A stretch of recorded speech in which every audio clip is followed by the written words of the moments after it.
Note to viewers, this is not the real DCOM&H Productions 2015 intro. But don't worry, it's on its way, so stick around.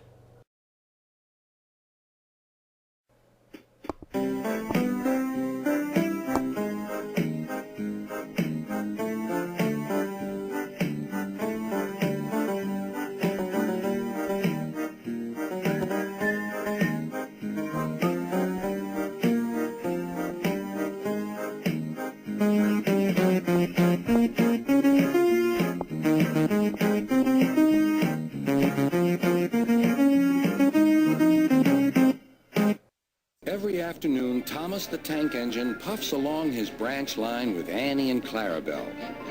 First, they pass the water mill. Next, they come to a big farm. Then, they can see a bridge with a village nestled either side of it. This is a special place. Whenever children hear Thomas coming along, they stand on the bridge waving until he is out of sight.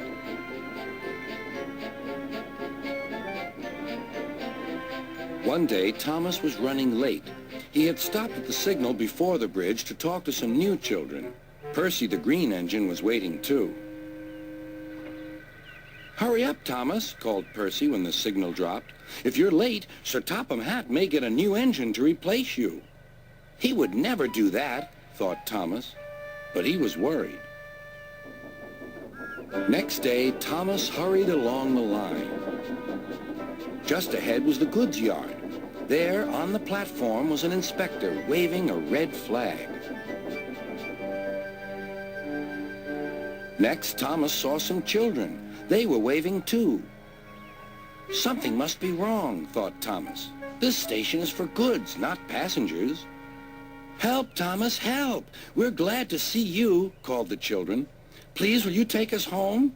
The station master explained to Thomas's driver that the school bus had broken down, and all the parents would be worried if the children were late. Thomas waited as the children walked down from the bridge.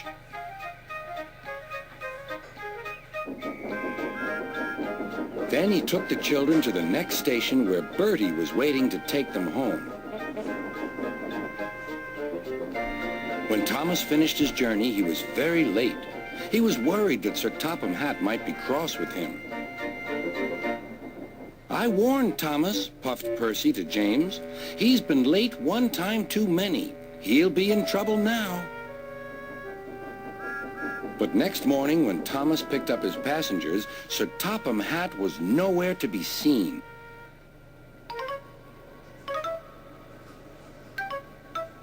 "Thank goodness," sighed Thomas.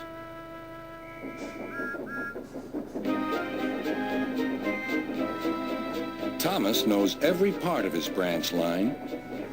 Just ahead was a stretch where the hot sun had bent the rails on the track.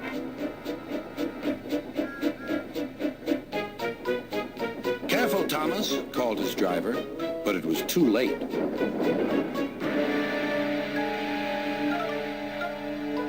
"That's done it," said his driver. "We shan't get any further today." "But what about my passengers?" asked Thomas. "Don't worry, they'll be looked after," replied his driver. While workmen repaired the line, Thomas had to shunt freight cars in the yard. Bertie came to see him. "I understand you need my help again." "Yes, Bertie," replied Thomas sadly. "I can't run without my rails." Bertie set off to collect Thomas's passengers.